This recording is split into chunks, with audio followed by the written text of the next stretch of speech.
እኔ ገጠመኝ ልንገራችሁ፣ እውነተኛ ታሪክ ነው። ለጌታ ክብር ነው መሰክረው። እኔ በጣም ብዙ ነገር አይቻለሁ። በጌታ ብዙ ነገር ተከራይቼ የምኖርበት ቤት ነበር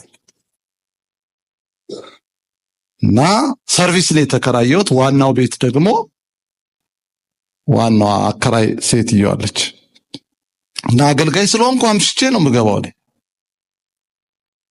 እና አምሽቼ መግባቴ በቃ ረበሻት። ደግሞ ያው አማኝ ነች ደግሞ እና ልጆች ይዤ እገባለሁ። አብረውኝ የሚያድሩ የሚጸልዩ አሉ እና ያን ያህል አልገባሁም። 3 ልጆች 4 ልጆች አብረውኝ ያድራሉ እና በቃ መብራት ማጥፋት ቆጣሪ ማጥፋት ጀመረች። ከዛ በር መቆለፍ፣ የውጭውን እንዴት እንግባ? በጣም አዘንኩ። በቃ ውስጤ በጣም አዘን።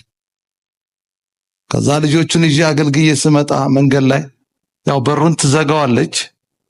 ዛሬ ግን አልኳቸው እምነት እንዲሆንላችሁ የሚያዘጋውን ጅኒ እንነቅለዋለን አልኳቸው።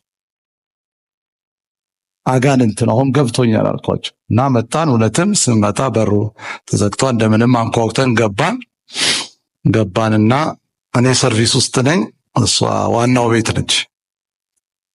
አሁን አንተኛም አልኳቸው እና እንዴት አሁን ሲጮህ ትሰማላችሁ አልኳቸው። ጌታ ሻራባስ ጌታ እኮ ይሰራል ፓስተር። ይሄ ለእግዚአብሔር ክብር ነው ብነግር። እጃችሁን ዘርጉ አልኳቸው ወደ ትልቁ ቤት።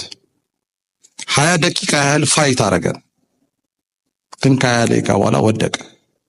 ጮኸ። በምን ገብተን እናውጣው?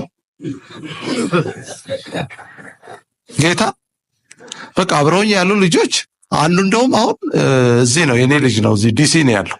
ስመጣ ማርፎ እሱ ጋር ነው ዲሲ። እሱ ራሱ ገረመው። በቃ የቤቱን ዕቃ በሙሉ አንኮታኮተችው እየጮኸች እና ትንሽ ልጅም አለቻት። ልጅቷ ታለቅሳለች። አጋንንቱ ያንፈራፋ ይጮሃል። ዕቃ እየተሰባበረ ነው። አይ ከዚህ ሆኖ የጣለ መንፈስ እዚህ ሆኖ ያወጣላልና በኢየሱስ ስም አዛለው ውጣ አልኩኝ። እዛው ቤት ውስጥ ወጣ። በቃ ጸጥታ ተሰማ። አይ ወጥቷል እንተኛ አልኳቸው። ተኛን። ለማንኛውም ለማረጋጋት ጠዋት ቋቋር ጋር በርስ ከፍት ብሎ ብዬ ወጣሁ። ስወጣ ደህና አደርክ ፓስተር አለች። እግዚአብሔር ይመስገን። ቁልፍ ትፈልጋላችሁ?